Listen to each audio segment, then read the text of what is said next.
তো গাইস তোমরা দেখতেই পাচ্ছ এগুলো কি, এগুলো হলো আচারের লঙ্কা। দেখো এই মোটা লঙ্কাগুলো দিয়ে আচার বানানো হয়। অনেকে চপও খেয়েছে, আমিও চপ খেয়েছি এর আগে। তো আজকে আমি তোমাদেরকে আচার বানিয়ে দেখাবো। এই লঙ্কাগুলো দিয়ে অনেক কিছুই হয়, আমি লঙ্কার চপ খেয়েছি আর আজকে আচার বানিয়ে দেখাবো। খুব টেস্ট হয় খেতে।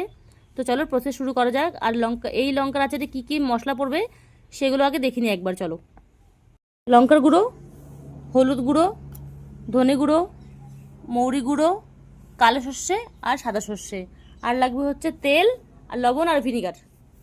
এরপর লঙ্কাগুলোর মধ্যে মাঝখানে একটা চিরা লাগিয়ে মশলাগুলো ভরতে হবে। দেখো ঠিক এইভাবে লঙ্কার মাঝখানে একটা চিরা লাগাতে হবে যাতে মশলাগুলো ভরতে পারি। এইভাবে এক এক করে সব লঙ্কাগুলো চিরা লাগিয়ে নিব। লঙ্কা আনা হয়েছে আচার দেওয়ার জন্য 1 সপ্তাহ আগে, কিন্তু আমার সময় হচ্ছিল না যে আচার আমি দিব। মানে আচার তো মাই দিবে, বাট আমি ভিডিও করবো বলে ওই জন্য করতে পারছিলাম না। তো আজকে ফাইনালি 1 সপ্তাহ পর আজকে লঙ্কা আচার দেওয়া হচ্ছে, কারণ আজকে আমি বাড়িতে, আজকে আমি আর স্যালন যাইনি। আচ্ছা, কে কে এই লঙ্কার চপ খেয়েছো আমাকে কমেন্টে জানিও। আমি এই লঙ্কা কিন্তু চপও খেয়েছি, খেতে ভীষণ টেস্ট হয়। একদিন বানিয়ে দেখাবো, চপও একদিন বানিয়ে দেখাবো তোমাদেরকে। এই লঙ্কার আচার খেলে আমের আচার ভুলে যাবে, এটুকু গ্যারান্টি। আমার তো আমের আচার থেকে লঙ্কার আচার খেতে বেশি ভালো লাগে। তো এখন সব মশলাগুলো খুব ভালো করে একসঙ্গে মিশিয়ে নিব, তাহলেই আচারের মশলাটা তৈরি হয়ে যাবে। আর এই মশলায় কিন্তু ধনে, মৌরি, কালো সর্ষে আর সাদা সর্ষে হালকা ভেজে তারপর কিন্তু গুঁড়ো করেছি। তাতে খুব সুন্দর একটা গন্ধও বের হবে আর আচারের টেস্টও কিন্তু দ্বিগুণ হয়ে যাবে। মা, ভিনিগার দেওয়া হয়েছে তো?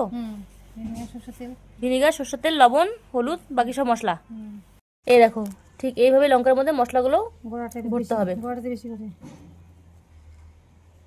আর এই লঙ্কাগুলো কিন্তু একদমই ঝাল হয় না। তোমরা এই লঙ্কার আচার দিয়ে কিন্তু ভাত, রুটি, পরোটা সব কিছু খেতে পারো। সব কিছু খেতেই ভালো লাগে। দেখো সব লঙ্কাগুলোর মধ্যেই মশলা ভরা হয়ে গেছে। এবার এই লঙ্কাগুলো এক এক করে বয়ামে রাখবে।